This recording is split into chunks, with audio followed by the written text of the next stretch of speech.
All right, guys. Really excited for this episode. Got three, obviously, special guests, and we're doing a little something different. Everybody talks about the players that they love.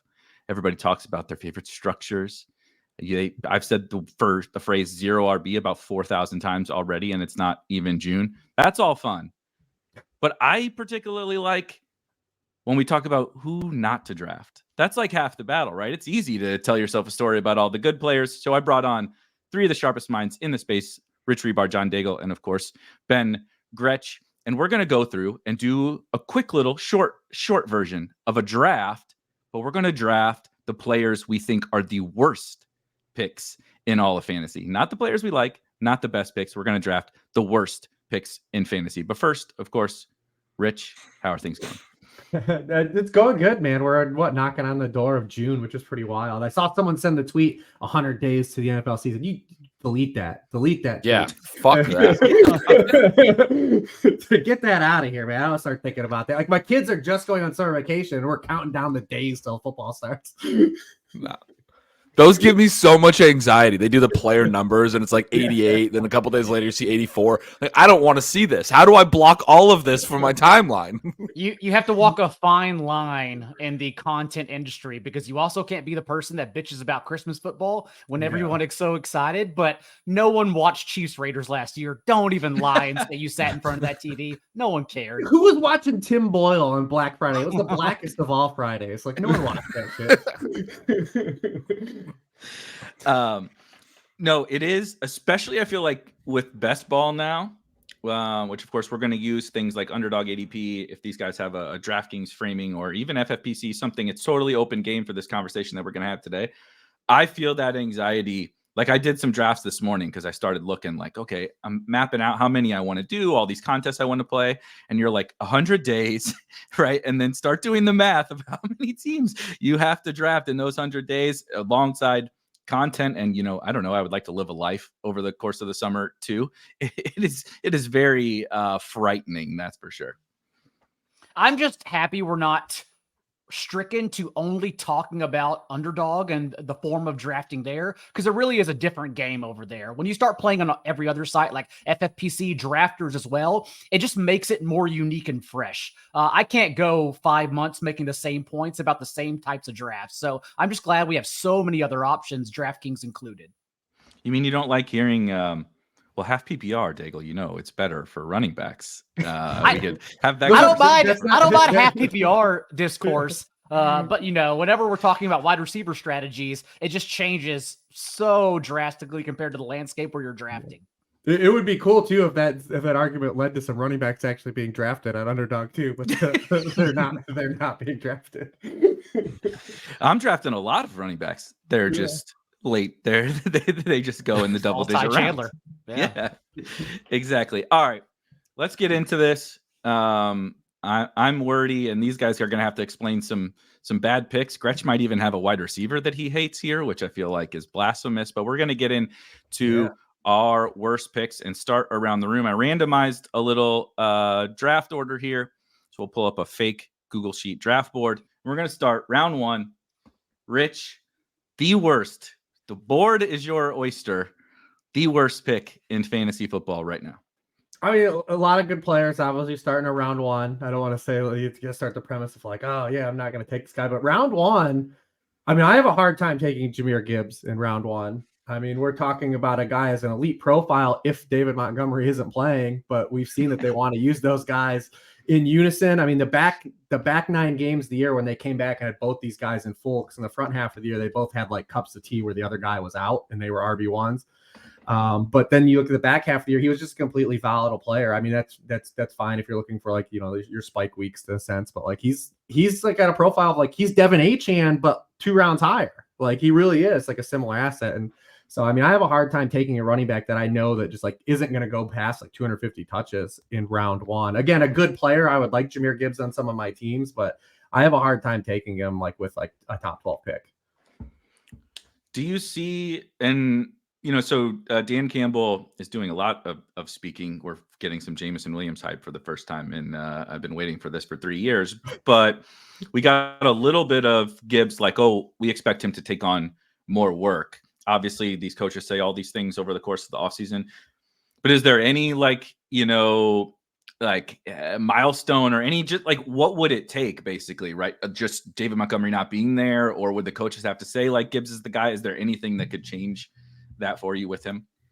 Yeah, I mean, if David Montgomery is out, obviously, but I mean, David Montgomery was a good player last year. Like, that's the problem, right? Like, David Montgomery played good football, and that's what makes the split more of a problem versus like when we were in this situation 2 years ago when it was DeAndre Swift and Jamal Williams. It was arguably two like not good players like that were kind of splitting, like, right? Like, and now we had two good players. So I mean, I listen, I like Gibbs, the player. He's that archetype of running back I would want in today's modern NFL, but when I'm spending like these elite picks, like, we always talk about, the Crane's not on the show. We like legendary upside, like the path for him to get there largely just involves his teammate being off the field.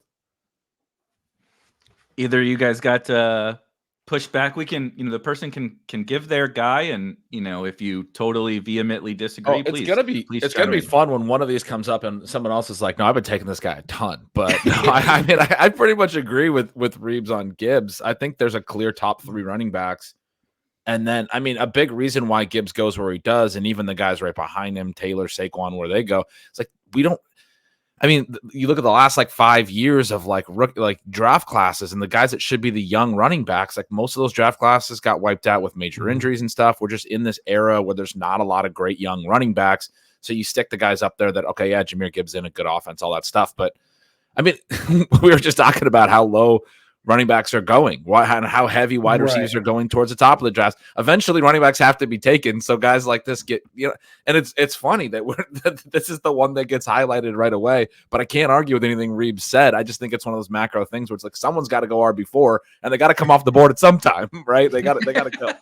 I'm not saying I do it often, but I do think it's more palatable on FFPC in particular, which we should not be drafting wide receivers later in those rounds since you only start 2 and have the 2 flex option outs. Not only that, but a full PPR side as well. So an anchor RB at the first, second round turn with Gibbs, I don't hate it. On Underdog, though, completely agree, because that's what we're trying to hammer wide receivers. You can still get Drake London as your wide receiver 2 at the turn, who I think we're all very high on. So completely agree to an extent. Yes.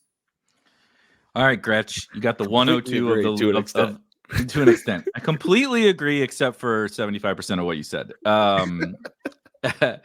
Gretch, you have the 102 of the worst players in fantasy. Of the worst ADPs. Yeah, so I mean, I could sit here, we could just do running backs all day. I thought it'd be a little more fun to actually think through some stuff that well, I mean, not even necessarily more fun. The first name that came to my mind was DJ Moore, who I love. And I did this last year. I didn't like his price, and I was not necessarily right. The biggest argument I would make is he was going relatively similar to where he's going now before they added both Keenan Allen and Rome Odunze in the offseason. In the early drafts, he was a late second-round pick. I already thought that was a little lofty, but I got it because you're going away from Justin Fields to Caleb Williams. But you still have a rookie quarterback coming in. You're probably talking about not the highest pass rate traditionally, right? You're talking about they go and sign a running back. They already had 2 other competent running backs. I think they're going to run a decent amount, probably run a decent amount in the red zone, which we see with young quarterbacks who they don't want to trust to get through those, shrunken field reads. I actually like all of the Bears backs at different price points because of those things. Moore had a good year last year. Had the monster game against Washington. By the end of the year, we're talking about Washington as like a really easy matchup for outside wide receivers. So that is a small note. The consistency element of his scoring, I don't want to make too big of a point of, because study after study argues that it doesn't matter when your points are scored. It's the fact that they were scored. But it's worth noting that even though he scored that massive week, he had that massive week, 200 plus receiving yards and 3 touchdowns, he was only the wide receiver 12 in PPR points per game and half PPR points per game last year. He had 9 games in single digits, right? Now, a lot of that was the Fields volume issues, a lot of sacks taken, a lot of scrambles, the highest rate of dropbacks that didn't become pass attempts of any quarterback like ever. I mean, that's Justin Fields' whole thing. You are going to get more called pass attempts called dropbacks become pass attempts in this offense, which is a notable bump probably to their overall passing game. But I still think the called pass rate is going to be low. And again, his ADP has not shifted at all. Like, it's shifted like 4 or 5 picks on Underdog since you traded for Keenan Allen, who's been a better target earner his whole career, and you drafted a top 10 wide receiver who, yeah, I mean, he could be the third guy, and everyone seems to think Rome Odunze is just going to do what JSN did in the Shane Waldron offense last year. I think that's a completely unfair comp. I see Rich shaking his head. I mean, both of these guys, DJ Moore and Keenan Allen, haven't played with Caleb Williams, haven't played under Waldron, completely different than what happened in Seattle last year, where you had DK and Lockett under Waldron for 2 prior seasons, and they had played with Geno for 2 prior seasons. They were locked into roles. And Odunze is a completely different player. He's an outside wide receiver. He's an X. He could come in and immediately be the starter, right? I mean, I think DJ Moore is going to play a lot as well. It just doesn't make any sense to me that he's still going in the early third. I checked again. In the last 2 days, he's the 303. He slid that far. He was like the 210 before they traded for Keenan Allen or drafted Odunze. How he's still going in the early third round boggles my mind. It's reminiscent of the Seattle situation, both this year and last year, and that DK Metcalf is always the one who separates himself by 3 or 4 rounds, and you can just kind of wait and pick apart the other 2. That's what you can do with Keenan Allen and Rome Odunze right now if you want to. For DJ Moore, it's also funny. Very talented, obviously, but there are 2 games last year we can always point to and say that's why he broke out. One was against the Falcons whenever they played man coverage, and I still have no idea why they didn't put anyone over the top and just let him run wild. And the other game was when he basically showed the league that if you play man-on-man against Emmanuel Forbes, you were going to win every round. And that's what happened in that 200-yard game. They put Emmanuel Forbes on him, and then that showed the rest of the league that you have no chance. Like, Washington just played defense wrong. I realized I misunderstood the assignment. I thought I was supposed to pick a round 1 player that had a bad ADP. But you came out hot. That's okay. Yeah. You spent the for the rest of the show. I thought unintended. I thought I had to it. pick a round 1 player. And then I said DJ Moore. I was like, what round 1 is he going in? Well, haven't you seen wide receiver prices on Underdog? He'll probably be there soon enough. He probably has gone in a few. All right. It pains me to agree with both of those because they're absolutely incredible players. Those are not the names I expected. I'll be totally honest when we talked about this assignment. But I don't really have any pushback. Daigle, let's go to you. I want to differentiate as well, but because Josh Jacobs got pushed up a tier in our best ball tiers, all because Mike Leone wanted him up a tier. Fuck Mike Leone. We're fading Josh Jacobs. There's a real chance here, like Jacobs' perceived breakout was actually just an anomaly for his entire career, because everyone remembers a couple years ago, finished as a top 12 running back in points per game, the RB4 on the season, I believe. But that was his only season out of 5 that he was a top 12 running back. Also, everyone forgets that if you made the best ball playoffs, if you made the redraft postseason with Jacobs, that run ended in week 14. So now if you look back to last season and his last 18 games as a whole, he's literally been one of the worst backs in the league, comparable to Zeke Elliott in that time. So I look at his entire career. I say that's a one-off. Everyone is buying back into a rebound because of the contract and the workhorse projection for a good offense. But literally all 3 of those caveats, you can wait a round or 2 later and just grab Joe Mixon, if that's what you're trying to do here. So for literally everything, for Jacobs even probably going the path of Le'Veon Bell, DeMarco Murray, I just think he's a really easy fade at his price right now. I haven't drafted him once, so I don't have a complaint there. Leone, listen. Made it 3 picks before I got sniped. I'm already off my game here, Daigle. Blame Leone. No, I mean, he's going to a place where they're already talking about, using a platoon. They've used multiple running backs. They drafted a running back with tangible draft capital again this year that is comparable maybe to what Aaron Jones served in like the role in that offense. Like Daigle said, he had basically a DeMarco Murray-esque season, right? Like 2 years ago. That where DeMarco Murray had like the 1 year and like kind of was never the same. He bounced back, had like one more good year in his career. Yep. But then like was really never the same after that immense volume. And you're looking at a player like Josh Jacobs. I mean, this is a back that's used to, if you look at his last 3 years, the Raiders, he's commanding 70+% of his backfield opportunities on a weekly basis in those offenses. And that's probably going to get reduced. So, I mean, you might like maybe a potential bump with like the Packers being extended offense, but like he's going to have to score touchdowns and a lot of touchdowns to probably pay off. And if you look at his career, like he wasn't the most efficient dude the first 3 years. The big thing about why he was such a hit in 2022, in addition to going a lot later and everyone saying, oh, we've jumped the shark with these workhorse running backs, he was going in round 8. It wasn't just that he got the massive workload. It's that his efficiency spiked in, what was essentially a contract year. It fell back off last year. He got, franchise tagged. And then last year he has his worst, yards per carry is not the most important stat, obviously, but really, really craters in his rushing efficiency, some of his receiving efficiency as well.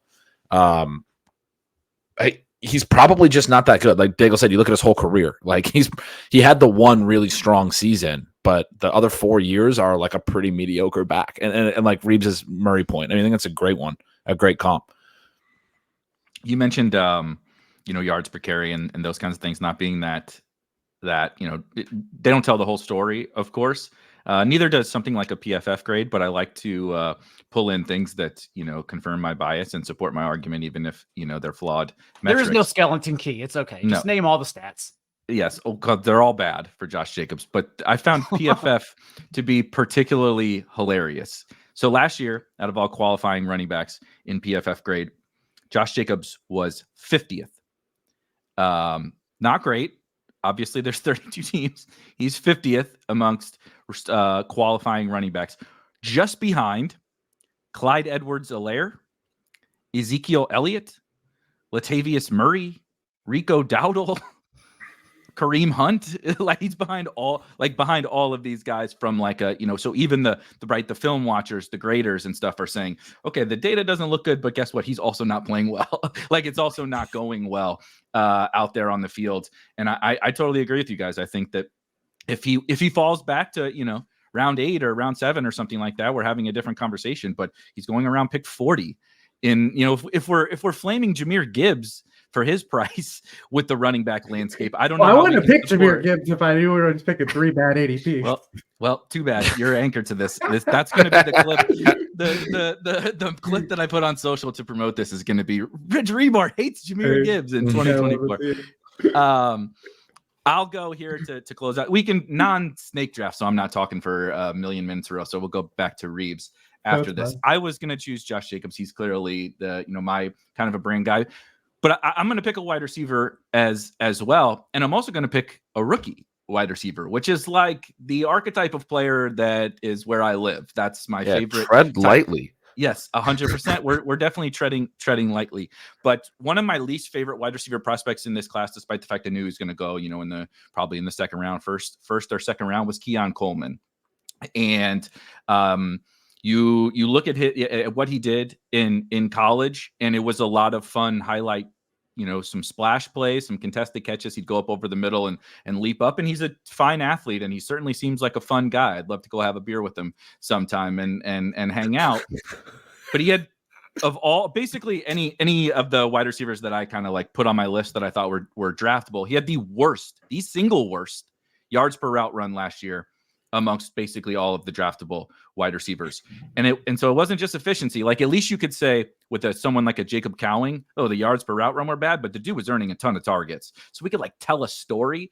Keon Coleman didn't earn targets, and he didn't produce efficiently at all. He's not a spectacular athlete, but he has some pros to his game that maybe a film watcher will like, and then you drop him into the Buffalo Bills, right? So he lands in that spot where we're getting a rookie wide receiver with a really flawed profile, but we're gifting him all these targets, right? Because Stephon Diggs is gone and Gabe Davis is gone. And similar to how we can't just give Josh Jacobs all of this work because the skill set just doesn't match it, and the situation probably doesn't match it, we're just giving Keon Coleman this wide receiver one role in Buffalo, and he's done nothing he was barely the wide receiver one, or not the wide receiver one in college. He frankly was never really the wide receiver one on his team, unless Johnny Wilson was missing at Florida State. He played alongside Jaden Reed, who was better. I just don't really see how we can take that profile. He wasn't a top 10 pick. This isn't Rome Odunze. He was not that highly drafted. He's not that well sought after by the NFL, and the profile is absolutely horrible. And there's decent enough players around him. Khalil Shakir, Curtis Samuel, of course, Dalton Kincaid, what have you, James Cook. And they were a run-heavy offense last year down the stretch with Joe Brady. They were not throwing the ball and slinging it all over the field. At the goal line, it's going to be a lot of Josh Allen, maybe some Ray Davis. I just pick 70 and above, and 5th, 6th round, Keon Coleman is just way, way too rich for that kind of a profile for me. This is the first one that confuses me, if I'm going to be honest. Because I don't think he's going too high. I mean, he's going at pick 70. I think a lot of what you said is true, but we're not always accurate in our assessments of wide receivers. And he is stepping into a situation where, I mean, I'm not a vacated targets guy, but Stephon Diggs had 160 targets last year. Gabe Davis had, I think, 81. I mean, they had 3 guys that got the vast majority of their targets, and 2 of them are gone and not really replaced other than Keon Coleman. And like you just mentioned, Curtis Samuel and Khalil Shakir as like good players, which I mean, they're okay, but like, you got to make a pretty strong case. Khalil Shakir, career high targets per out run, 13.6%. I mean, he's not a guy that's earned volume. He's been efficient. I think he's not as much as what people think he is. If we're wrong on Keon Coleman, and the NFL seems to think we're wrong because they drafted him, everybody was mocking him very high. He ends up going with the first pick in the second round. Bills thought we were wrong. We say the NFL thought we were wrong all the time, but it's really one team. We don't know what the that's NFL fair. thought about it. And they traded back twice. They weren't like jumping out of their seats to draft Coleman. They were trading back, and then they decided that that's the spot that they were comfortable taking Coleman. I don't think they think that he's a guy they had to have when you look at the 2 trade backs. But at the same time, like there's a lot of available pass volume in an offense with Josh Allen that we expect to throw quite a bit. And I have some big question marks on Khalil Shakir. I'm not drafting a ton of Keon Coleman. I do. I share your concerns about his prospect profile, but it's that idea of like being the humility based drafting and being not confident in our assessments of prospects, because we are going to get a lot of them wrong. That this is a guy that if we are wrong on him, he could hit in a huge way. And I don't know, 70 overall isn't like an ADP where at that point, I mean, the other guy that's matching him in an underdog ADP right now is Chris Godwin. He's going right by Brian Thomas, who has big question marks in his prospect profile as well. He's all efficiency, didn't earn a lot of volume. I mean, I don't like avoid Keon Coleman. I'll say it that way. I think if you're asking him to do what Gabe Davis did as like a floor, that he's going to have that opportunity to be like kind of like a vertical red zone threat and a guy that was, top 10 in red zone and end zone target share last year. I would say I'll give you a bonus one. He goes right after a rookie. I think it's a way worse pick in Ladd McConkey. I got no problem with that. Yeah. Ladd McConkey is going to an offense that is going to probably be bottom 5 in pass attempts in the NFL. And he may not even be in 2 wide receiver sets. Like that's an absolute outcome as a rookie that he does not play in 2 wide receiver sets on a team that is going to run a lot of 2 tight end sets, adding Will Dissly as a blocker, adding the ghost of Hayden Hurst, as well into that, that Greg Roman, Harbaugh scheme. I mean, Ladd McConkey and the company he's keeping, and I'm not even using his official pick. It's just when you brought it up and I was like, what's Coleman's ADP? And I saw he's going after Ladd McConkey. And I'm like, that's egregious for those reasons. You're getting a slot receiver. You're basically getting a guy that's going to start as a slot receiver on a team that's be bottom 5 in pass attempts. Like, what are we doing? Like, that's like Ladd McConkey is going 2 picks after Rome Odunze. Like, Rome goes later on DraftKings. Rome goes after all these guys. Yeah, that's what are we doing is what I say when I see Hayden Hurst blurbs as well. Do you guys think that's going to change though, or is like, do you think just like coming off of the rookie, like we're only a month away from the NFL draft, and like these guys are sexy. We've been talking about these guys for a couple months. They're fun. Like, do you think that's just ingrained in like the conversation and it's pushing their ADPs up, or what? Somewhat. I mean, Brian Thomas has finally started to fall a little. He was going like 65 pre-draft, and I was like, I don't get it. And then he did get because he didn't even have the draft capital, the landing spot or anything yet that people were projecting for him. He lands in the first round and goes to a reasonably solid landing spot, I think, although there's a lot of, target competition there, if you will. And he's fallen 10 picks.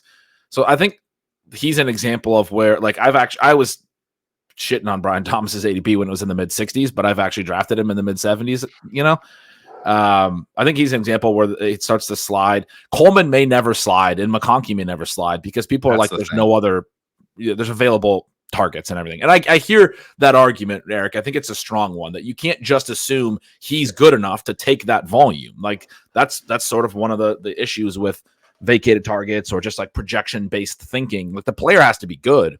And there are concerns with Keon Coleman. I just know that I've been wrong on projections before. And I think Rich makes a great point when he compares it to McConkey. Like, we think the Bills are going to throw 100 plus times more than the Chargers. Like, it's at least we know that the offense is going to be a high volume offense. So what do we get when we're wrong? In this case for Coleman, we could actually get a pretty big hit if he's actually good, and the yards per out run, the per out stuff, all those metrics. It is. Yeah. I think he could be pretty average and still kind of be okay at that price. Counter to the team projection thing, we're wrong about that all the time too. Right. I wanted to talk about him because I think he is one of the most fascinating players. And like the market has decided this, right? Of course, Kincaid goes a little bit higher, but they're like, no, we're taking Keon. Like we don't care about any of the concerns because it's the Bills, right? But also the Bills didn't throw that much last year once they got Joe Brady, who is back in their offense. I think there are some smaller team level concerns. Sure. Like we're replacing Stephon Diggs. Gabe is whatever, right? Who cares? But like we're replacing Stephon Diggs with Keon Coleman, and you just mentioned Khalil Shakir and MVS and Curtis Samuel. Like the offense could just not be as good, and it wasn't quite as good down the stretch last year. And like DJ Moore happens to be on the screen, right? We were not even necessarily wrong about the thesis around the Bears not throwing as much, but DJ Moore's just good. And it didn't matter, like nothing mattered. They could throw more and Keon's not good enough. They could not throw. The Chargers could throw more. It's all of that unpredictable stuff, I think, is what makes thinking through Ladd and Keon and everything really fascinating because, dude, I mean, they could be stone cold zeros or they could be good. So I agree with your sentiment that like he could be a big hit. I just think I like a lot of wide receivers in the first 7 rounds. I like a lot of elite tight ends. I like a lot of elite quarterbacks. And I am very cautious about specifically the prospect profile, and then we lump the vacated targets and the projection. We're giving him a lot at that cost, even though I don't think the cost is like egregious, but we're assuming a lot for sure from him. Like even Stephon Diggs was not awesome last year in this offense, and now we're not assuming awesome Coleman's going to be good. Is a compliment to how he performed the second half of the year. Right. It's weird, man. That split is weird because the Bills faced so many great defenses in the context of last year, like the back half of the year. Because when I tried to dissect like what happened to Stephon Diggs, and like I was writing about it weekly in the worksheet. I did a show at Daigle every week where we were like, why the hell is Stephon Diggs priced so high on draft for DFS this week when he's facing the Chiefs, who are like not giving up any production. And so it's tough to look at. I mean, Curtis Samuel's ADP is oddly fishy to me as well in that same offense, that wide receiver 49, a guy who's never had 900 yards in a season. Like, what are we trying to squeeze out of that spot? We're chasing the carries, Rich. The Joe Brady carries is all anyone's doing.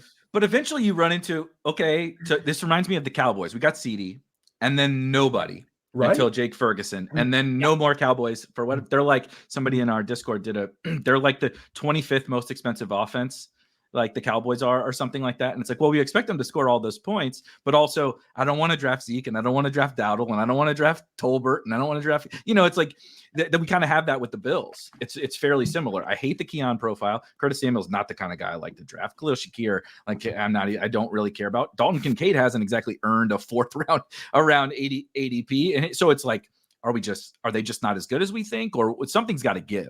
I mean, and that's a fair point. I think that the team level concerns that you raise are good ones. When Rich brings up Curtis Samuel, I immediately go, well, what about Khalil Shakir, who's only going 4 receivers behind him? And Shakir doesn't have 900 yards through 2 seasons. He doesn't have 800 yards through 2 seasons. Like Samuel has at least had 800 yards in a year before. So I actually have taken some Samuel because at that point, I think there's not a ton of upside. And I do think somebody is going to be right here. The guy that I like the most is Kincaid. Like I think that's the guy that's the incumbent that actually had a role, whose targets look set to explode in year 2 when they don't add anything else. They took him in the 1st round last year. I think they're going to throw to him a bunch. I do think your concerns about the team level stuff, though, are valid, Eric, and maybe they're just not going to throw as much as I'm assuming, or they're just not as good. They just don't. Maybe these guys aren't that good. They lost a ton of people. They lost a ton of team snaps. Like literally half their defensive snaps, I believe. Yeah. And they play in a tough division, man. I mean, we all expect the Jets to be better. As bad as the Patriots are on like a top-down level, like we know they're going to play defense. Like the only good players they have on paper are on defense. So it is an interesting, thing when you look at what the Bills are going into this year. I mean, even from a Josh Allen perspective, because I'm never the first quarterback taking the first quarterback. So even Josh Allen, I could see having some, recoil. But from the Allen perspective, I mean, he already had a down passing year compared to his like context of like when he started to go supernova and still had all those, tush push touchdowns and got over.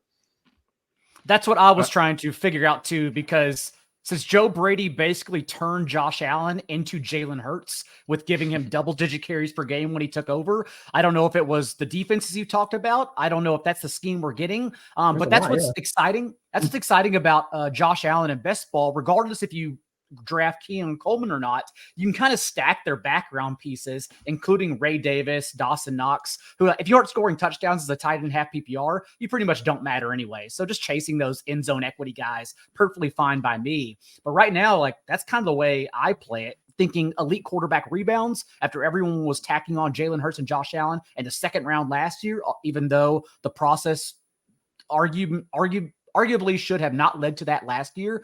Getting back in on that and then last round pieces is kind of how I play Josh Allen right now. I would include James Cook in the same conversation as well, like an extension of what Gibbs was, right? Like, I mean, we talk about winning these best ball tournaments. I mean, James Cook boned you last year because the dude has 4 rushing touchdowns through 2 NFL seasons. I mean, in the fantasy playoffs last year, he was the RB48, the RB49, and the RB32. And everyone talks about his splits with Joe Brady and because the big carry game from the Cowboys game, right? Like that carried so much weight.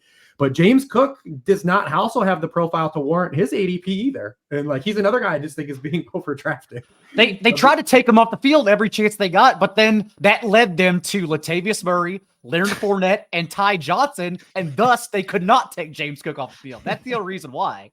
And it's weird saying like the guy that was 3rd in yards per scrimmage among running backs is overdrafted, but like his profile and the way they use him is problematic, right? And like I thought we were doing this round by round, and I was going to bring up Saquon Barkley next for the same reason, but like so I won't bring that up. But like you look at like those round 2 running backs, Jonathan Taylor and Saquon Barkley have all the same problems that Derrick Henry has, except for Derrick Henry's are being priced in, and they're not being priced in with the other 2 guys. They all play with mobile quarterbacks. And the first 2 guys that go in round 2 play with mobile quarterbacks that are going to score rushing touchdowns. The difference between Lamar Jackson and the other 2 quarterbacks is Lamar does score rushing touchdowns, but the Ravens have consistently given their running backs carries inside the 5, whereas the other 2 teams may not.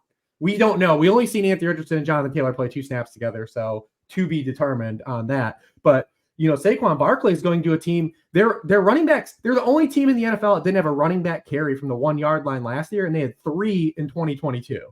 Like, Jalen Hurts has an 80% success rate on those carries. Like, why would they stop doing it?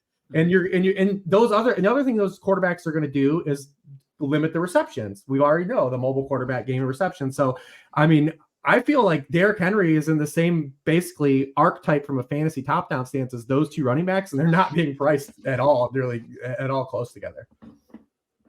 I got no pushback. Saquon was on my list. Rich, aren't you worried though? Jason Kelce retired. That's the end of the tush push, is what people will tell you. It was all Jason Kelce. That could squat like 900 pounds. Like 1,500 pounds. Yeah. I mean, I made that case, and I'll stand by it. I made that case early in the offseason. There's other big physical quarterbacks. I don't think the quarterback is the one generating the push, and it's confusing to me why every other team tried the tush push last year, and no other team could do it. Only Josh Allen. Jalen Hurts, the only other dude. Because of Jalen Hurts, because he's good at it. I think it's because of Jason Kelce. I think it's because of the Hall of Fame center. Oh, you think it's because of Kelce? Yeah, I do. Yeah. Yeah, well, I just look at Hurts and Josh Allen as like the only 2 guys having success, and they're like that Cam Newton profile, like that. Like those dudes are wrecking balls at the position, whereas a lot of the other mobile quarterbacks, like Lamar, isn't that. Like he's a runner. Jaden Daniels, Richardson probably could be that type of dude if they wanted him to, because those dudes are built like superheroes. Like the dudes are thick. They are, but I mean, I'll double down on this and say that I tried to figure this out in stealing signals in season, because I watch every game every week. A lot of teams tried to do this and couldn't have success. So I tried to watch when the Eagles were doing it and trying to figure it out. And it's not Hurts, man. Go back and watch them. It's they generate push at the line, and he falls forward on like 75% of them. I know he squats a ton, and I thought that was like one of my working theories. But when you watch the tush pushes that they do, it's something their line does. It's something they do underneath, because a lot of the time he's not having to force his way forward. He just falls forward. They do an incredible job on their offensive line in a way that no other team could match. No other team could get that type of, like, they just collapse the interior of the defensive line. It's crazy how they do it so effectively. I agree. But also, if there is like slightly more push against Jalen Hurts, squatting 900 pounds is going to help. He's going to be okay. Yeah. And is it you mentioned like the offensive line, can Jason Kelce teach the backup? Like, I imagine that the backup. I think it's a systematic thing. Like, to your point, Gretch. Yeah, maybe. I believe it's coaching that teaches everyone exactly where to line and the exact pressure points. That way, it's a system where someone steps in and understands the system and can do it. Maybe that's why no other coaching staff has been able to replicate it, even with Josh Allen. I literally think it's coaching.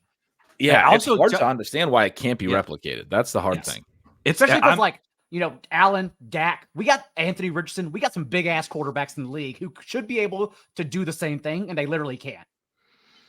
This is the nerdiest shit that I'm most excited to see how it goes this year, because it's like we feel like we'll find out like, oh no, Jason Kelce is a Hall of Famer and he was just plowing the road for Jalen Hurts and that's why he scored every time, or it could be that and it doesn't matter. Like, it could be like, yeah, Jason Kelce was amazing, but also, it's a QB sneak. Like, everybody should be reasonably effective at it. But that's why it's so weird that no other team, like, because way more teams in 2023 tried to go to the QB sneak and the tush push. People have been shouting it in the analytics community for years. Just do the QB sneaks. And there was a lot of short yardage stuffs on QB sneaks last year that was surprising. I thought it was a gimme yard too. I've always felt that way, that more teams should do it. And for the record, I don't think this is like a lock. I have Saquon Barkley on my list as a backup also, as one of the worst picks in fantasy. Like, I don't think that this justifies Saquon Barkley's ADP or anything. It's also when we talk about Josh Jacobs, Derrick Henry, Saquon Barkley, all these guys were trying to fade anyhow. Josh Jacobs and Jalen Hurts and elite quarterback. When I say elite, I mean those big two who not only run but also pass well. They do make an argument to bounce back this year because we're trying to fade that group of running backs, that range, but then also we are getting the bounce back from the Eagles basically being in Cancun for their last 9 games, including the playoffs, and the Bills going through that stretch of defenses Rich talked about, plus not passing like at all. Like, we, of course, think they're going to pass the ball more, even if it's slightly. So, I just think quarterbacks in that round 3 range, because those two guys break the game of fantasy football, is the way to attack it. All right. Well, that Keon sure spurred a lot of. We we're still on Keon Coleman. Tush push from Jason. A lot of Jason Kelce corollary to Keon. We can go with Gretch next. Yeah, let's go to Gretch Gretch next while Rich fixes his camera. I will take. I guess I'll go to a running back because it's more fun that way. I'm going to take Rachaad White. He's just a classic dead zone back. Yeah, he's going RB14. Like, because running backs are cheaper, that's okay, but the opportunity cost is still so high there. Like, over on Underdog, you were mentioning Keon Coleman. You mentioned the elite tight ends. Like, his ADP at 70 to me, like, I wouldn't take Coleman over Kittle, but Kittle still goes ahead of him. So when I take Coleman is when he falls behind ADP. It's sometimes after I feel like where the elite tight ends are gone.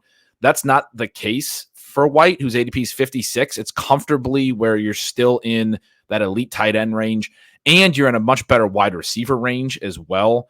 And I mean, if you're looking at elite quarterbacks, you're in a quarterback range. Sometimes like CJ Stroud has slid a little bit, and you're looking at him while Rachaad White's on the board, or Anthony Richardson, those young guys that have the lofty ADPs. It's crazy to me that he goes in that opportunity cost range, and that's sort of the idea of the old running back dead zone, which doesn't exist anymore because of the way the ADP has shifted, especially on Underdog. But the concept of it was always about these guys that are volume-based plays, but don't really have the efficiency or the skill necessarily to justify it. It's all propped up by projections. This is the guy who's going to get all the work. And that's really what he did last year. You go look at his efficiency. It was horrendous. Some of the rush yards over expected, stuff like that. He was the I don't remember the exact stat. Sam Sherman shared this as part of some ADP chasing research. But of all the running backs going in the top X in ADP, which includes Rachaad White and everyone ahead of him at least, Rachaad White's rush yards over expected was the bottom of that group by a mile. Like, every other running back is vaguely good, Rachaad White was like not good last year. He averaged like 3.2 yards per carry or something. Good as a receiver, and actually like caught a really high percentage of his targets, which is, you know, not the most stable stat, but also efficient in the passing game. But like basically all year on a weekly basis and stuff like stealing signals and stuff like DFS research, you're like, man, this guy could lose his work. He's not actually playing well. The Bucs just didn't have anyone to back him up. And I understand that going into this year, they don't really have anyone to back him up again. But Bucky Irving was at least a productive player. He was not a very athletic. He didn't test well athletically at the combine, but was a very efficient player at Oregon. There's some reasons to think that he could be a reasonable pick, like late round 0 RB type running back pick. I don't know necessarily who takes the work for him, I guess is the point that I'm getting at. But he's just a classic dead zone back that was inefficient. He was propped up by playing 17 games and getting a ton of volume. Good example of that is he was RB13 in half PPR points per game last year, RB6 overall, which just emphasizes the 17-game volume thing. I think everyone kind of remembers the RB6 overall element. But he was, again, in points per game, RB13. He's going RB14 this year. He shouldn't be going as high as he scored last year because he was so inefficient, and that's the type of guy that can then get benched the next year, can lose work to an exciting rookie if Bucky Irving can hit or somebody else matters in that backfield somehow. Or that offense is worse. They were better last year, I think, than a lot of people expected. They end up making the playoffs. It's just a bad pick. I just don't get it. Last year, it made sense because remember, it's going to sound crazy now. I know we're only a year removed from that 5 through 7th round tier of players: Alexander Mattison, Miles Sanders, Aaron Jones, Cam Akers, Dameon Pierce. And so Rachaad White and James Cook were going after those guys. It was structurally sound to draft Rachaad White, who was bad as a rookie too, but he was a 98th percentile athlete coming off a 98th percentile target share as a rookie. Last year, we fell into the touches, but even as someone who was high on him and that in the tier after the dead zone, like I feel like I backdoored it. I got really lucky because he was once again terrible at the game of football for the second year in a row and relied solely on volume. If that's the case, they did add, as you mentioned, Bucky Irving, who could take away from the most important pass catching role that White had. So yes, I'm absolutely concerned about Rachaad White as well. The Bucky thing, just to know, I'm not a big Bucky fan. I mean, he was really fun in college, but sometimes, you know, fun college running backs are not fun NFL running backs.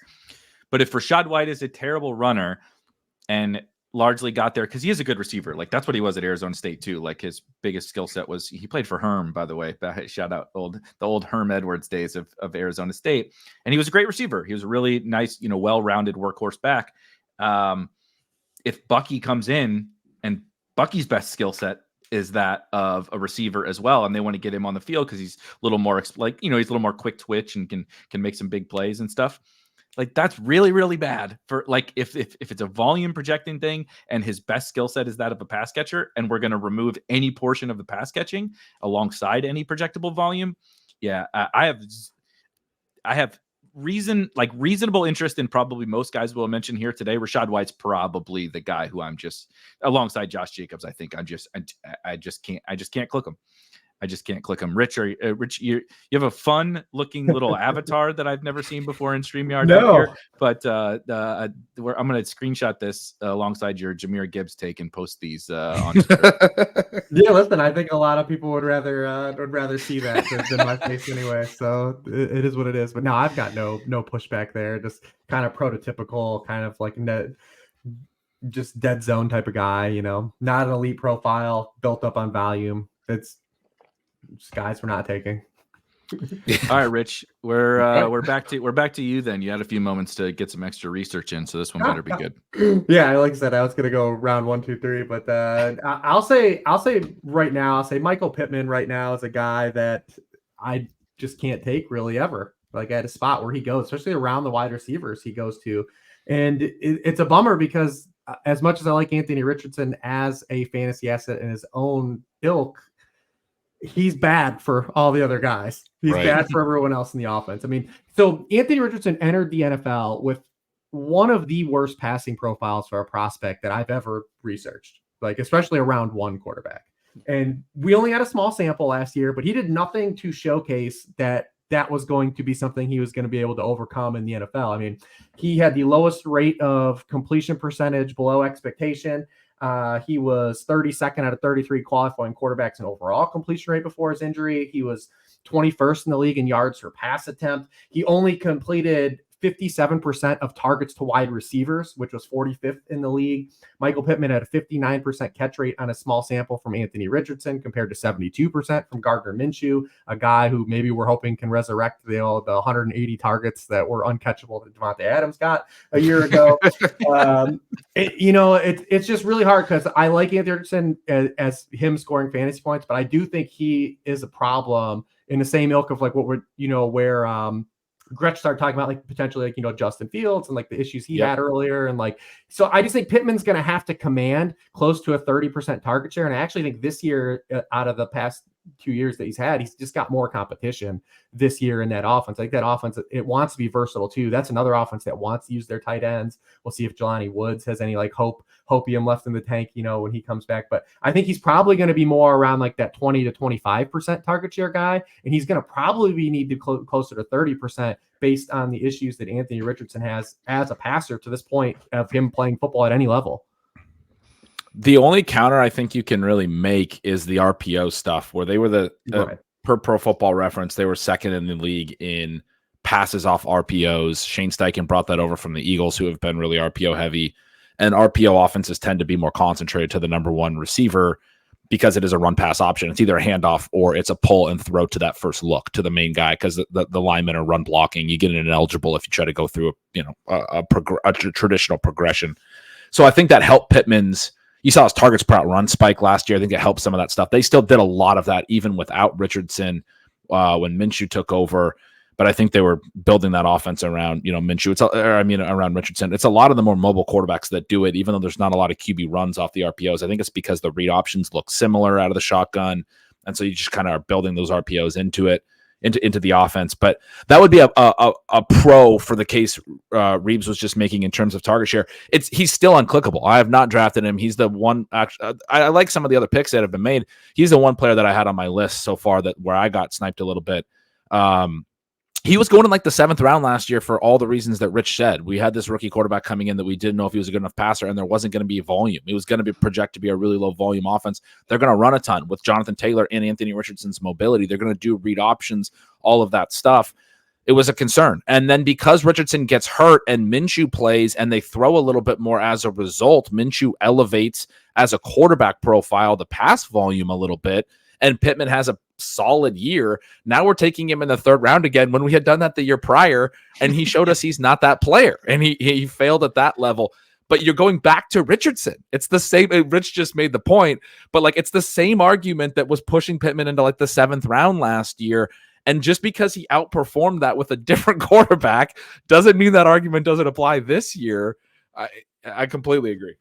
Speaking of same arguments, side note, different player, but it is amazing that Anthony Richardson was being drafted earlier at this time than Jaden Daniels is being drafted, and yet we don't have the passing profile questions for Jaden Daniels, who like literally last year led the nation, every quarterback in yards per attempt from a clean pocket. We don't have those issues. He's so much cleaner on his resume, and yet Richardson was being drafted earlier. That makes no sense, right? Yeah, but Daigle, everyone's really concerned that Jaden Daniels is going to get hurt, except for because he runs into contact, except for the fact that Anthony Richardson did that. He ran into a concussion while scoring a touchdown and then got hurt a couple games later. I'm not saying like the injuries were entirely on him, but like he's going way higher than Daniels this year as well. And he got hurt twice last year in 4 games. Like the only reason to justify Daniels going lower is all this concern about injury. What if he plays safer in the pros? I mean, I keep hearing the floor discussion. It's like, bro, play a 12-man lobby. Like, don't play in Best Ball Mania if you're worried about the floor of a rushing quarterback in round 9. Like, get out of here. Yeah, Daniels has the best of both worlds because he's going to run more than Caleb, and he comes into the NFL with a way higher passing floor than Richardson. He's like the perfect blend. He's like the perfect blend of those guys. Yeah.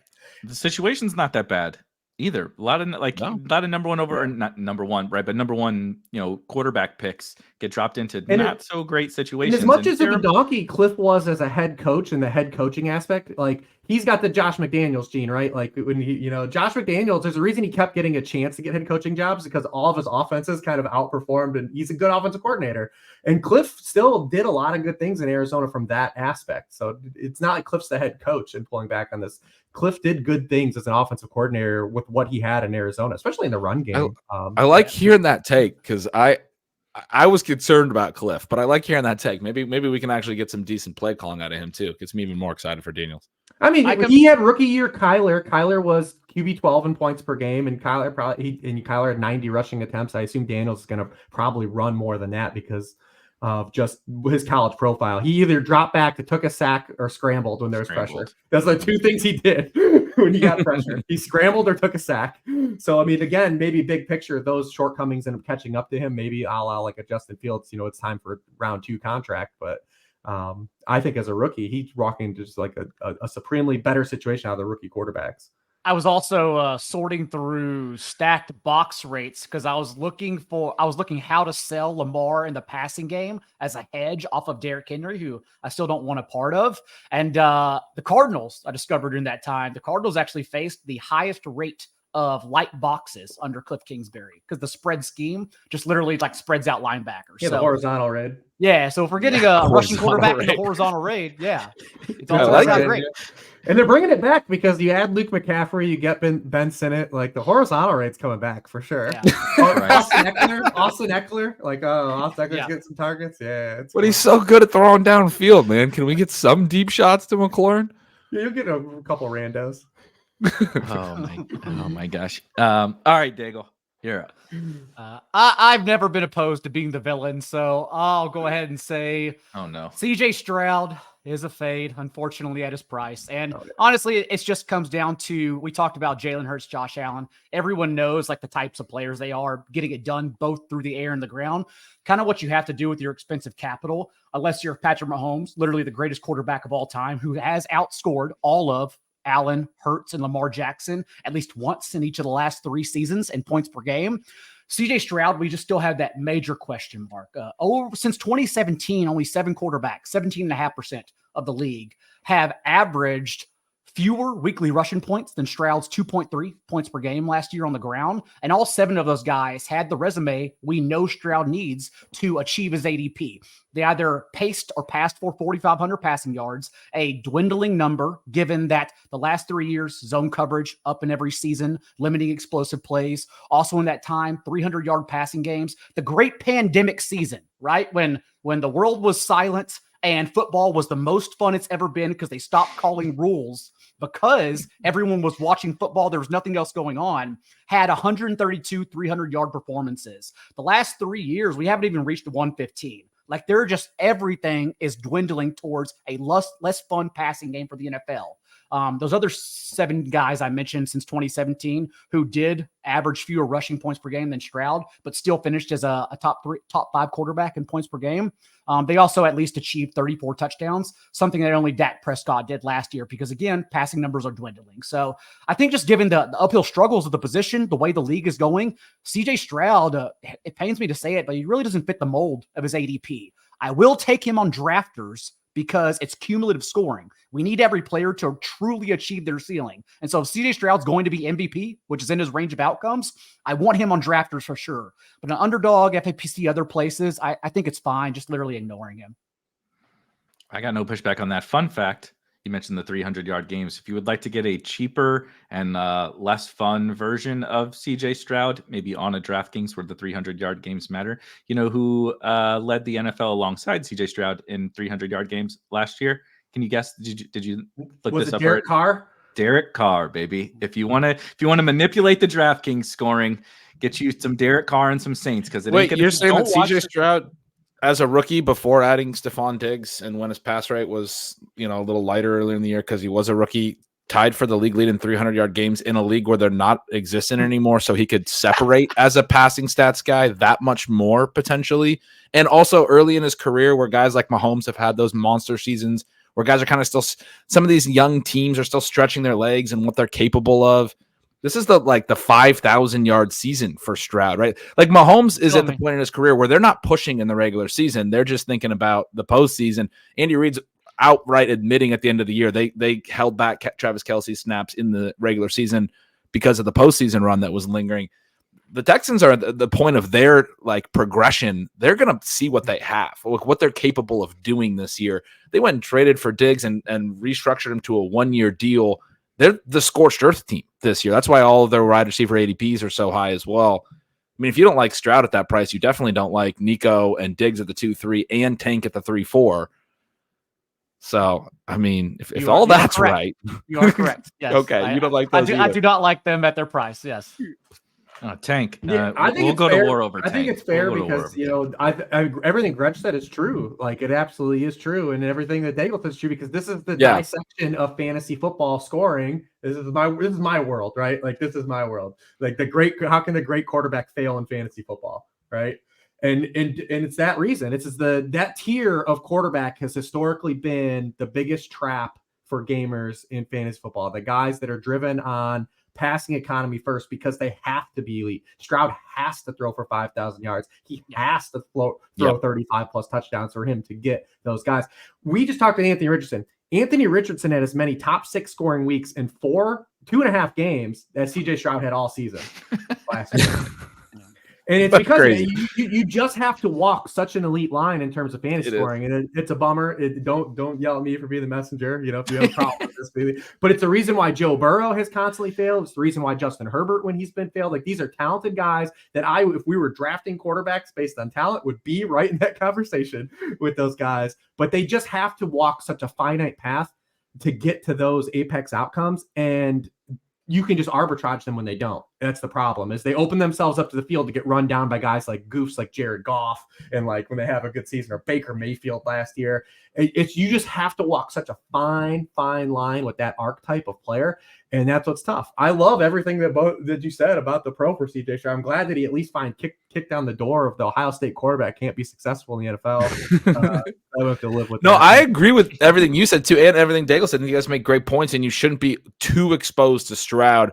My pushback is mostly in the perspective of Stroud. And by the way, Stroud is about QB6, so it's not like I'm down on him. But you said you could ignore him on underdog with these big tournaments. Stroud can have the season that you. That was a little hyperbole. Sorry, Gretch. I didn't mean to offend you. You need him to roll a little bit though, because sometimes you'll be in these rooms where the quarter, as an ebb and flow, the quarter acquisition just goes lower than it will typically go. Or if you take Texans wide receivers, he may fall. Right, there's ways to play. Underdog is most guilty of that too. It really doesn't happen anywhere else. Underdog will literally drop a quarterback 3 rounds. If the stack is already taken, everyone just takes that quarterback off their board. So you can get Stroud Mahomes. Like I did a draft with Neil Orfield yesterday, and we got Mahomes at 60, 61, I believe, all because we took Kelce, and no one else, given the Rashee Rice suspension, is going in that range. So you just kind of box out everyone else.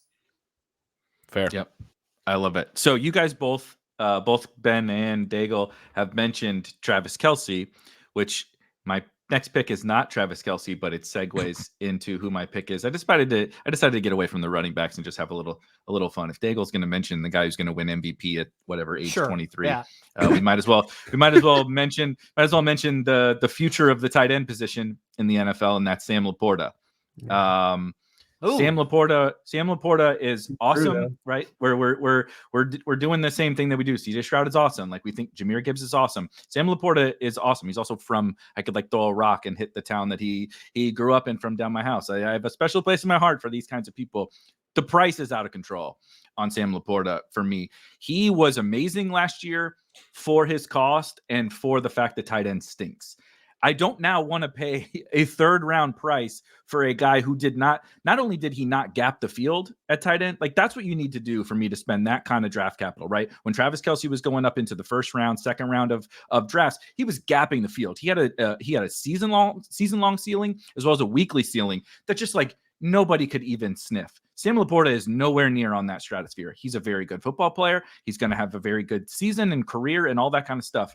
But he is more expensive than Travis Kelce. He's 2+ rounds more expensive than Mark Andrews. We're talking about the Bills issues and where all the targets going for the Bills. He's a lot more expensive than Dalton Kincaid. And on George Kittle everybody just hates George Kittle. I think everybody's just sick of dealing with like 4-point games to get your 25-point games from George Kittle. He has a low floor, but George Kittle, again, last year, there were 3 tight ends that we call them nuclear weeks. It's basically like 2 standard deviations above like what an average score at tight end would be. There were 3 tight ends. Sam LaPorta was one of them, but there were 3 tight ends that had 4 of those: LaPorta, Kelsey, Kittle.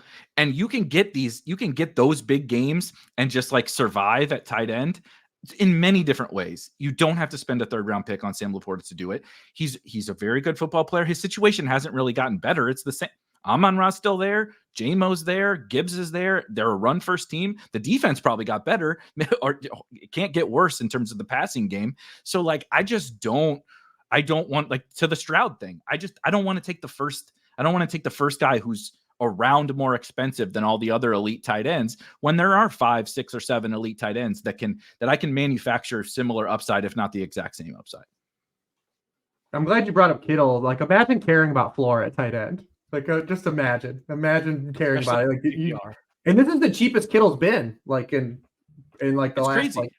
And he's had, even with Purdy especially, he's had these like huge spike weeks, which you should care about. But I've been calling him the LaPorta arbitrage. I think it's a great comparison because it's a similar case. Like, my issue, I think LaPorta's a good take here. Like, even though I really like the player as well, because you have so many other targets in that passing game to go other places. You have the same issue with Kittle. Like, yeah, we know they're good, they're talented, they're efficient, but how many targets can you really get without teammate injuries or those types of things? It's wild. And the way underdog brains work, everyone's going to Ricky Pearsall in case of an Ayuk or Debo trade, when we have 3 years of history, 2 with Brock Purdy, that George Kittle's the one who always succeeds when one of those guys are off the field. So George Kittle's the play there. I agree. Yeah, I love that call. I mean, LaPorta, an excellent player on the trajectory. If you want to take him over Kelsey, I don't have a pushback because you're talking about career arc. But I mean, Kelsey averaged as many points per game of him in half-point PPR, averaged more points per game in PPR in a season where he played hurt, played and had a down Kelsey year. So I just think, like Erik said, making the argument, it's not really against LaPorta. It's his ADP compared to, I think, the other tight ends. Right.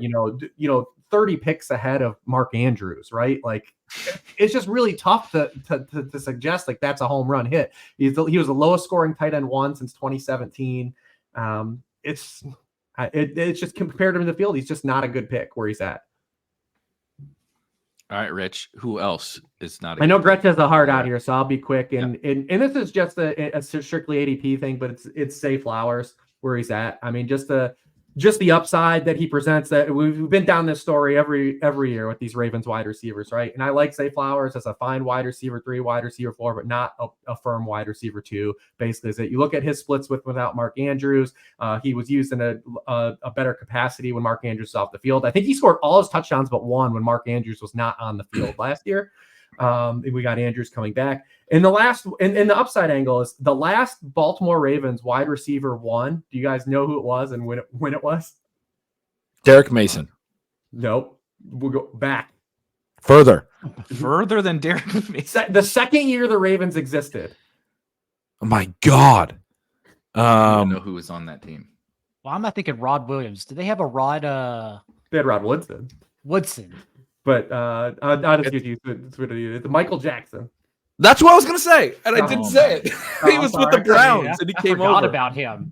And Michael Jackson. So I mean, and this is another team like we all did the Monken thing last year with the Ravens, and there was some more use of 11 personnel and some game script reduced the passing volume. But this is just the team under Lamar Jackson. It's just like it's not going to push like 550 plus pass attempts. It's just not. So I just don't know if there's like immense upside here from in the area where he's going, like the wide receivers, the company he's keeping. I just like those other players more than him. I would like to get him probably, like 8 wide receiver picks later, though. I'm going to go in the same range.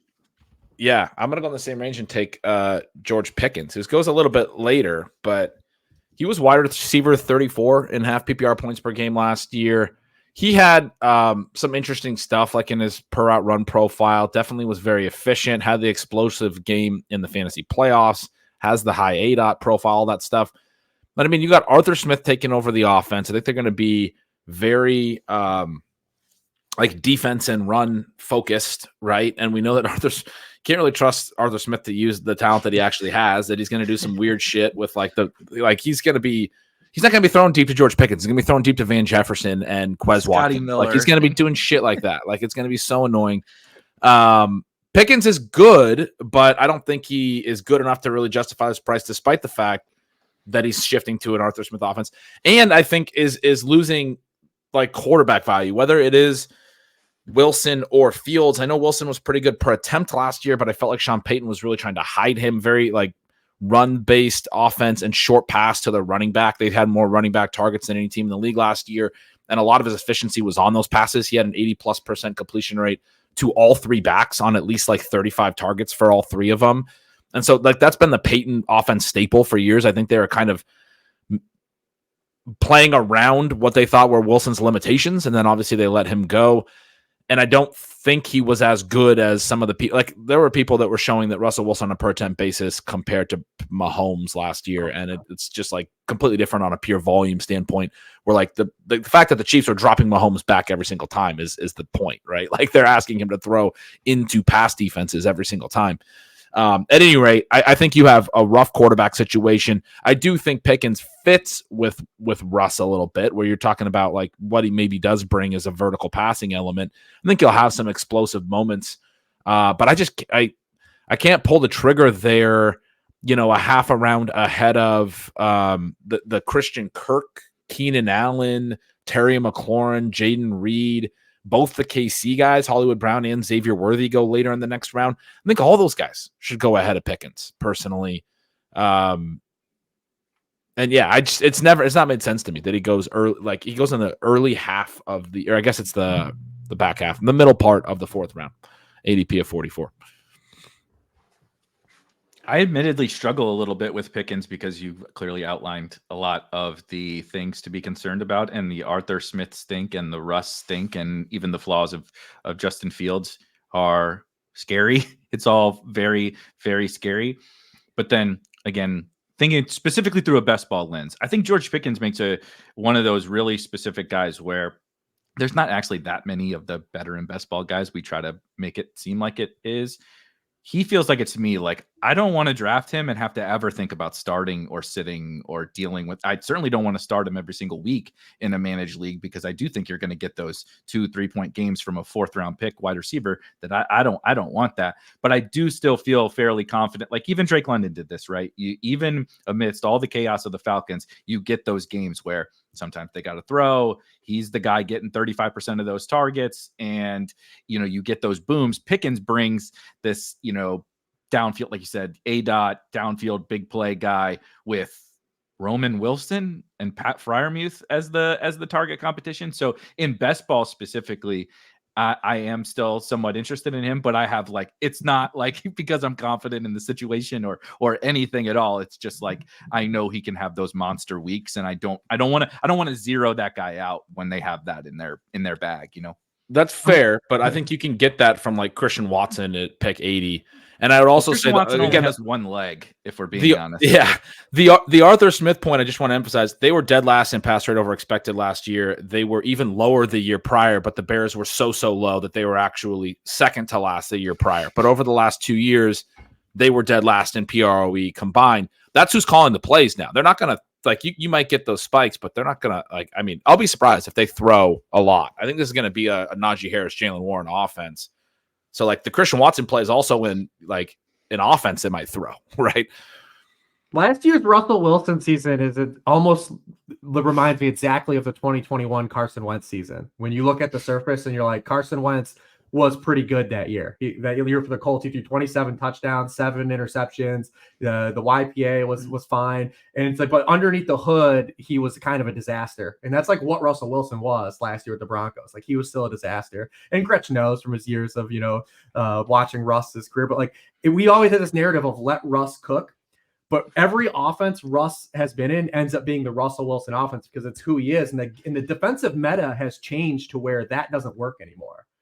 Russ is a big game hunter. He wants to extend plays. He doesn't attack the middle area of the field. He wants to push the ball down the field. And the NFL has just kind of gone away from that being successful. And that's what's hurt.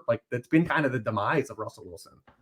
He throws that sky ball. He has the most unique deep ball we've ever seen, right? He throws it so high up in the air and it's falling straight down to the wide receiver, like 60 yards down the field. He's a peculiar guy in a lot of different ways. It's a bummer that it's ending the way it is for Russell Wilson because peak Russ was a fun player. And that's what I was just thinking. Rich was like, yeah, he was throwing that sky ball in Seattle like 5 years ago. Like, yeah, it was cool to watch back then. But like, when's the last time you saw that? Tyler Lockett has the same ADP then as he has now. Just doesn't budge. That is so true. That is so true. All right, Daigle, second to last pick.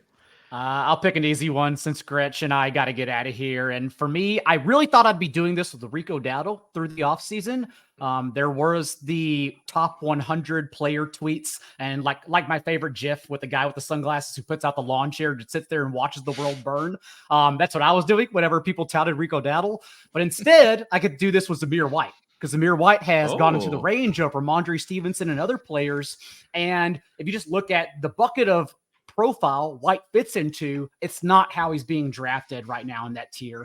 Maxed out at 169 touches in 3 years at Georgia, has earned only 136 total touches through 2 NFL seasons. So it really comps to the Mike Davis, Chase Edmonds, Alexander Madison arguments we've done the last few years where players just get boasted for their perceived touches when they haven't earned those touches to date and really don't belong in that range of player. Also in the 4 games that everyone talks about that he averaged 23 touches per game last year, not only favorable game scripts, but also if it's not going to be favorable game script, which we think, he ran just 17 more routes than Ameer Abdullah in that time. He may not even be a 3-down back, which again, just adds another hill for him to climb. So I think it's pretty easy to be out on Zamir White at his current range. Here are the quarterbacks the Raiders beat under Antonio Pierce. They beat Patrick Mahomes in a game where they didn't complete a pass outside Christmas of the game. quarter. Yeah. Then they beat Tommy DeVito in a game where Daniel Jones left. They beat Zach Wilson. They beat Easton Stick, and they beat Jarrett Stidham. That's the XFL starting quarterbacks right there. I'm sure. You want to know how Zamir White got all those carries you guys talked about? Like, that's what happened. But when you look at Pierce, so they were 48% drop back rate when leading under Pierce, which was 29th in the NFL. But when they were trailing, they went to 65%. Which was 18th in the league, mid range. So like if they have a harder schedules here, and if they face just real quarterbacks, a guy like him, because he's not going to play over Ameer Abdullah on third downs. He didn't last year in the small sample he did. And then you've got Dylan Lave, whatever, the New Hampshire's finest is going to come in. So like they have to be winning the game or in neutral game set for Zamir White to touch the football. And this is a team that projects to be really bad again. So like, I mean, this is as easy as it gets, I think, for a fade. Like this is the Alexander Madison. This is a free square. If people want to take him, you just keep letting them take him.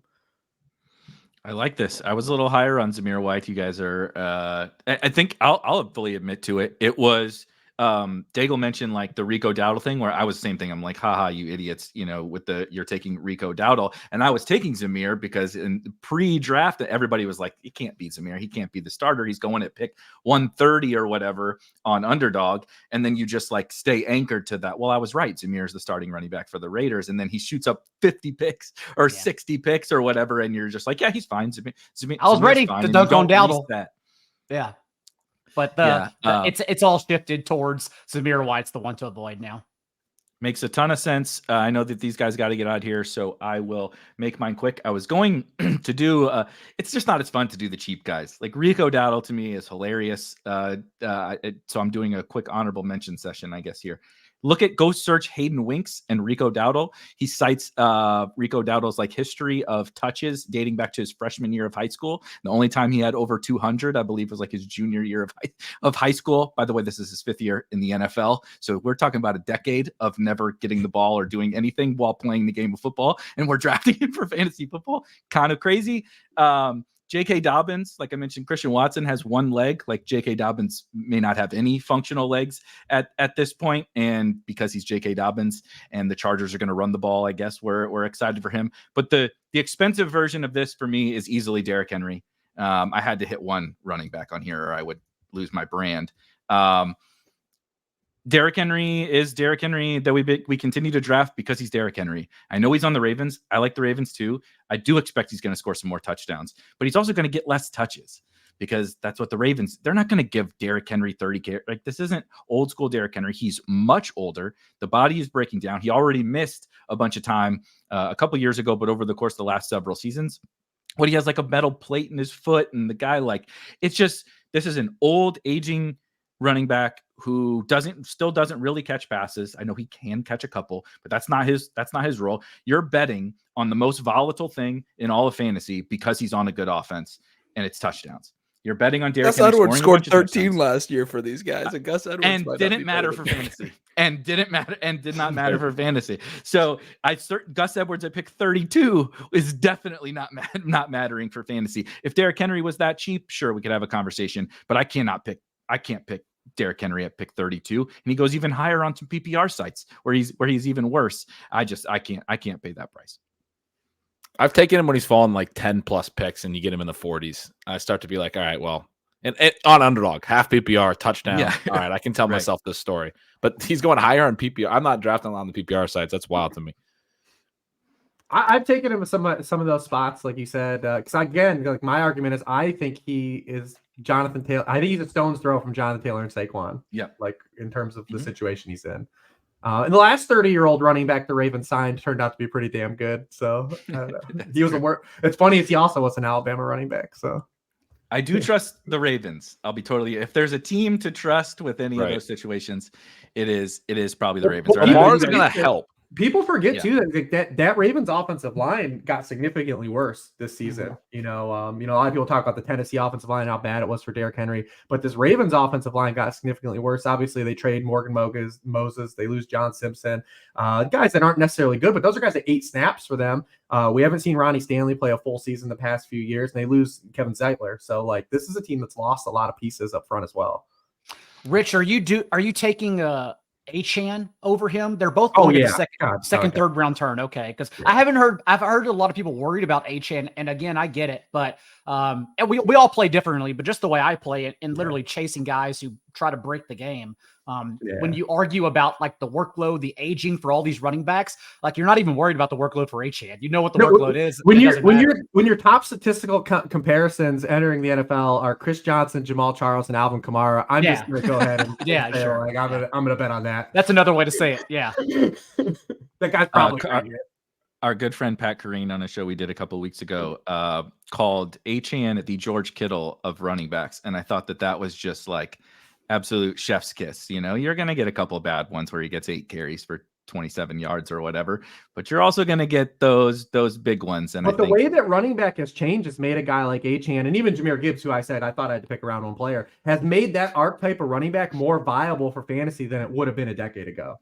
The way that it's also changed. Is why zero running back works, because I can get a lot of those guys for very cheap. My Derrick Henry fade has turned into a Rasheen Ali stand apparently so far here in 2024. It wasn't as extensive as the Keon Cole spinoff, but we'll take it. It's okay. Yes, 100%. All right, we got to get out of here quickly. What do you guys got, Daigle? What do you got coming? Anything to leave with the people? Best ball tiers are up at establishthorun.com, where I need to turn our Slack into content because it's just arguments back and forth about the reality and the spreadsheets. So maybe that's coming one day. But right now, the tiers and the rankings, everything's up for everyone. Gretch? Stealing signals, stealing bananas, ship chasing, the normal stuff, the newsletter, stealing signals. I also just started a stealing signals YouTube channel that's been a lot of fun. Slow draft streams, all solo stuff. I've done like 6 videos. People seem to really like that. So check that out. Go subscribe. I like that because everybody does live fast drafts. I find what you're doing is relatable to a lot of people, but also a very different way to I've enjoyed them a ton. Rich, what do you got? Yeah, same stuff. I did just posted like all my initial kind of rankings and tiers and stuff over on Sharp Football Analysis. You can check that out. Get draft guide, promo code SAVE5 if you want to save a couple bucks. Nice. And of course, I'll try to link all that stuff in the description and go to spikeweek.com/go premium to get our premium best ball tools for myself and these 3 fine gentlemen. Don't draft any of those players that we just told you about unless you're trying to lose money. We'll see you guys next time. That's the show.